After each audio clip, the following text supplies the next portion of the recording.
श्री शिवराज सिंह जी चौहान की अध्यक्षता में संपन्न हुई, जिसमें अनेक महत्वपूर्ण निर्णय लिए गए। आज मछुआ कल्याण महासंघ को जो राष्ट्रीय स्तर पर पुरस्कार मध्य प्रदेश को अव्वल आने पर मिला है, उसके द्वारा माननीय मंत्री महोदय द्वारा मुख्यमंत्री जी का आभार और मुख्यमंत्री द्वारा मंत्री जी को बधाई दी गई। खुशीलाल वैद्य वाला जो हमारा अस्पताल है, पंचकर्म की जो बेहतर व्यवस्था हुई, आज स्वयं मुख्यमंत्री जी ने उसका दौरा भी किया था, उसके लिए भी आज काफी सराहना की गई। एक सीहोर जिले का नवाचार जो वहां के शिक्षकों ने किया था, स्मार्ट स्कूल बनाने के लिए स्मार्ट टीवी उन्होंने अपने राशि से, लोगों के सहयोग से जिले के अंदर जो बांटे, माननीय मुख्यमंत्री महोदय खुद भी इस नवाचार के लिए उन शिक्षकों का अभिनंदन करें। आज सामाजिक न्याय और निःशक्तजन कल्याण विभाग का नाम बदलकर सामाजिक न्याय एवं दिव्यांगजन सशक्तिकरण विभाग करने का निर्णय कैबिनेट के द्वारा लिया गया है। सीएम राइज योजना के अंतर्गत सर्व सुविधा युक्त विद्यालयों के निर्माण के लिए जो आय थी, उसकी 2660.66 करोड़ रुपए के निर्माण के लिए स्वीकृत किए जाना की सहमति दी है। यहां मैं यह कहना भी प्रासंगिक समझता हूं कि एक महत्वाकांक्षी योजना है जो शिक्षा के गुणवत्ता में सुधार के लिए, शिक्षा के स्तर में बदलाव के लिए मध्य प्रदेश में क्रांति लेके आने वाली है। स्वयं मुख्यमंत्री जी भी अभी पिछले दिनों जब वहां पर गए थे तो उन्होंने भी देखा कि वास्तव में बच्चों के बौद्धिक विकास में और उनके आत्मविश्वास में गुणात्मक वृद्धि हुई है। आज मुख्यमंत्री जी ने तत्काल माननीय मंत्री स्कूल शिक्षा को कहा भी है कि ये 275 विद्यालय विकसित किए जा रहे हैं, इनकी पूर्णता का ध्यान रखा जाए और 73 विद्यालयों की डीपीआर भी तत्काल बनाई जाए। जनवरी मास में हमारे यहाँ 3 महत्वपूर्ण कार्यक्रम होने वाले हैं।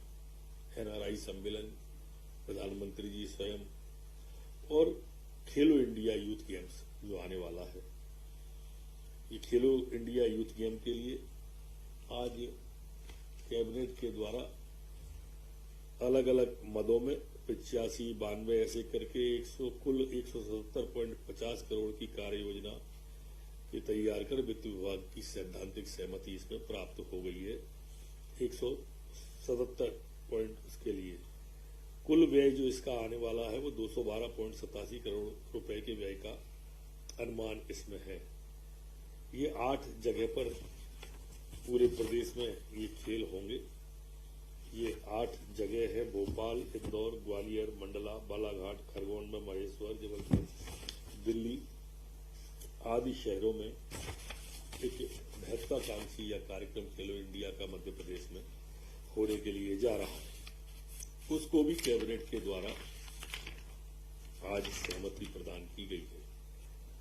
आज भैंसदेही जिला बैतूल में खसरा क्रमांक 559 रकबा 19.247 में से 283 हेक्टेयर भूमि का स्थायी पट्टा मध्य प्रदेश नजूल भूमि निवर्तन निर्देश 2020 और 24 सितंबर 2020 के अध्याय 3 के भाग अनुसार आवंटित करने का निर्णय भी तय किया है। भारतमाला परियोजना के अंतर्गत इंदौर के समीप MMLP के स्थापना के संबंध में भी आज कैबिनेट के द्वारा मंजूरी दी गई है। ये इसमें मल्टी मॉडल लॉजिस्टिक पार्क हेतु पीतमपुर जिला धार में 126.5 हेक्टेयर भूमि चयनित की गई। इसका मूल्य लगभग 170 करोड़ रुपए है। इस भूमि में से लगभग 107 हेक्टेयर भूमि निजी है। इसके लिए भू अर्जन किए जाने के प्रस्ताव को भी आज मध्य प्रदेश की कैबिनेट के द्वारा मंजूरी दी गई है।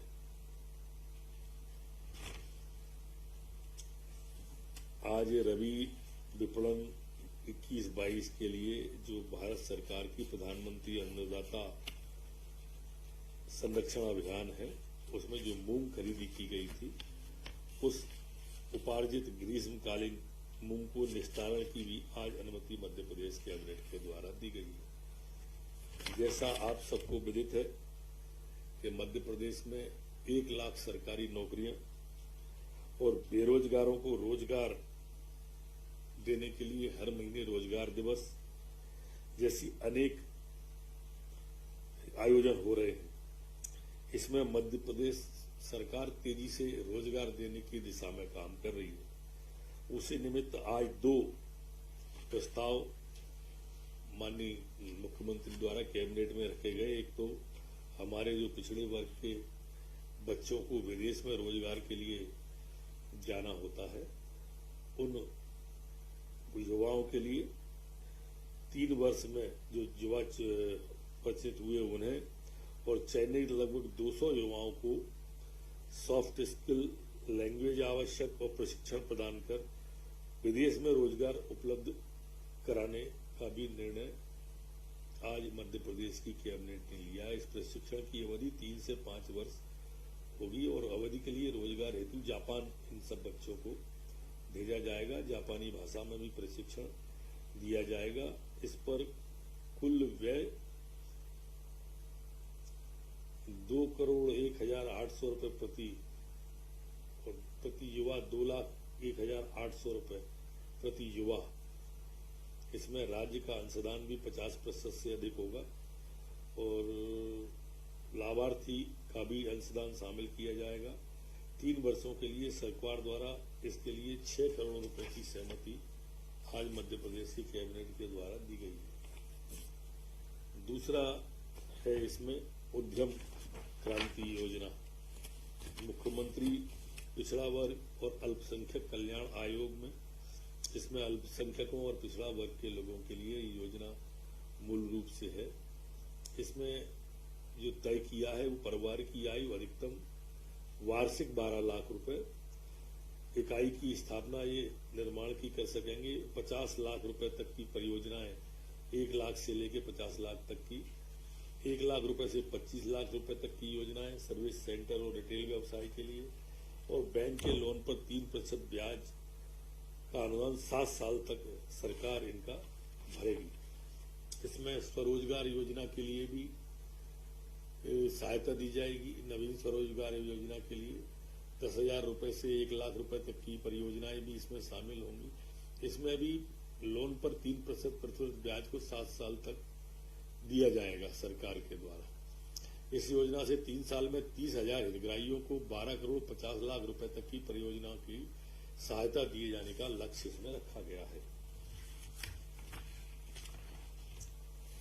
आज एक महत्वपूर्ण निर्णय में, जिस तरह से अभी मैंने आपको स्कूलों के बारे में बताए, इस उत्कृष्ट विद्यालयों के बारे में, ऐसे ही लोक स्वास्थ्य परिवार कल्याण विभाग के अंदर भी अब 21 सिविल अस्पताल, 12 सामुदायिक स्वास्थ्य केंद्र, 151 प्राथमिक स्वास्थ्य केंद्र और 2 उप स्वास्थ्य केंद्र की स्थापना के उन्नयन का, ऐसे कुल 226 ये उप स्वास्थ्य केंद्र, प्राथमिक स्वास्थ्य केंद्र, सामुदायिक स्वास्थ्य केंद्र, सिविल अस्पताल का प्रस्ताव आज कैबिनेट ने पारित किया है।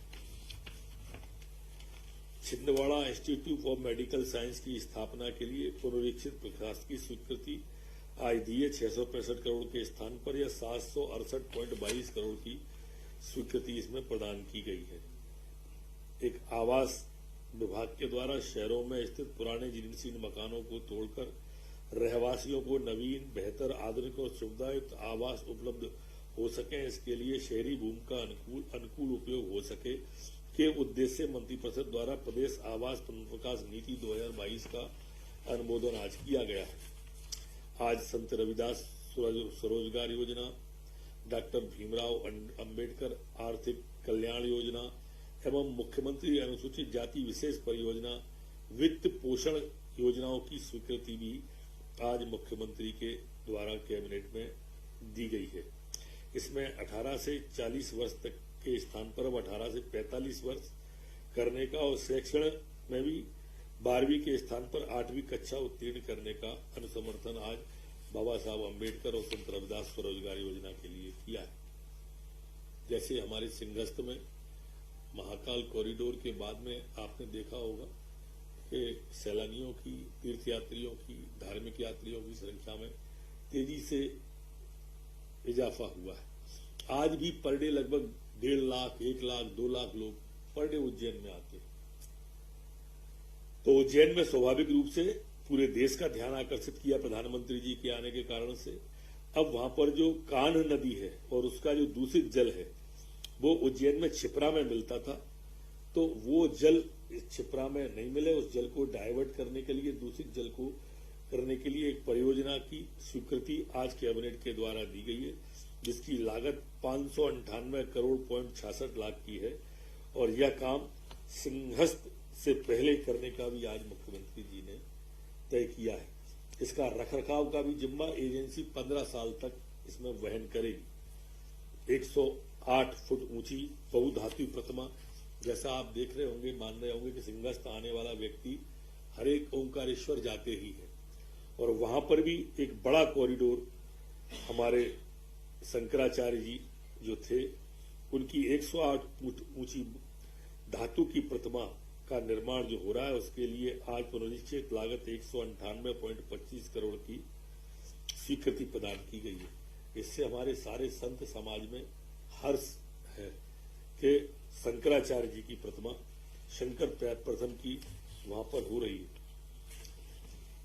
इसी तरह से दूरसंचार सेवा, इंटरनेट सेवा, अवसंरचना प्रदान, वायर लाइन आधारित वॉइस और डाटा सेवाएं उपलब्ध कराने के लिए आज संरचना स्थापना सुगम बनाने के लिए भी नीति और दिशा निर्देश पर सहमति कैबिनेट के द्वारा दी गई है। ये जो राज्य साइबर सुरक्षा में जो सेंध लगाने की कोशिश होती है, उसके लिए एक राज्य computer security incident response team की भी चर्चा होकर सहमति प्रदान की गई है। जैसा आप सबको मालूम है कि हमारे मध्य प्रदेश लोक परिसंपत्ति प्रबंधन विभाग के द्वारा इसमें सागर जिले की रहली तहसील का डीएस कंस्ट्रक्शन को 8 करोड़ 80 लाख रुपए के लिए दिया है। इसकी रिजर्व प्राय 3 करोड़ 52 लाख थी, जिससे 2.5 गुना ये राशि आई है। 100% राशि जमा करने के बाद में रजिस्ट्री करने का कैबिनेट ने तय किया है। इसी तरह से बिचौली हेप्सी इंदौर के अंदर की भूमि है, उसे 8 करोड़ 15 लाख 92 हजार में दिया है। इसकी रिजर्व मूल्य 1 करोड़ 92 लाख था, ये 7.28 गुना ज्यादा आया है। ये भी 100% राशि जमा करने के बाद में रजिस्ट्री का है। इसी तरह से चौरई जिला छिंदवाड़ा की है, एक स्क्रैप है, जो मशीन का जो लोहा खराब हो जाता है, उस लोहा खराब को जो सोयाबीन प्रसंस्करण था उसका स्क्रैप था ये, इसकी नीलामी की गई है, जो 11 करोड़ 1,38,000 रुपए जिसकी गई है। इसकी रिजर्व प्राइस 2 करोड़ 27 लाख थी, उससे चौगुनी राशि में ये आई है। 100% राशि जमा होने के बाद उठाने की सहमति दी है। इसी तरह से खाद्य और नागरिक आपूर्ति विभाग का देवगांव पिपरिया जिला नर्मदापुरम का है, ये 5 करोड़ 49 लाख में दिया है। रिजर्व प्राइस 2 करोड़ 14 लाख थी, ये भी 2.57 गुना अधिक आई है। 100% राशि जमा करने के बाद देने का आज कैबिनेट के द्वारा तय किया गया है। आज न्यायिक अधिकारियों के वेतन और प्रोक्षण नियम का सृजन किए जाने का भी तय किया है। इसमें लगभग 235 करोड़ रुपए का व्यय अनुमानित है। इसमें 15 स्टेट पहले इसे कर चुके हैं और इसलिए आज कैबिनेट के द्वारा एक यूजीसी, अब मैं समझ ही नहीं आ रही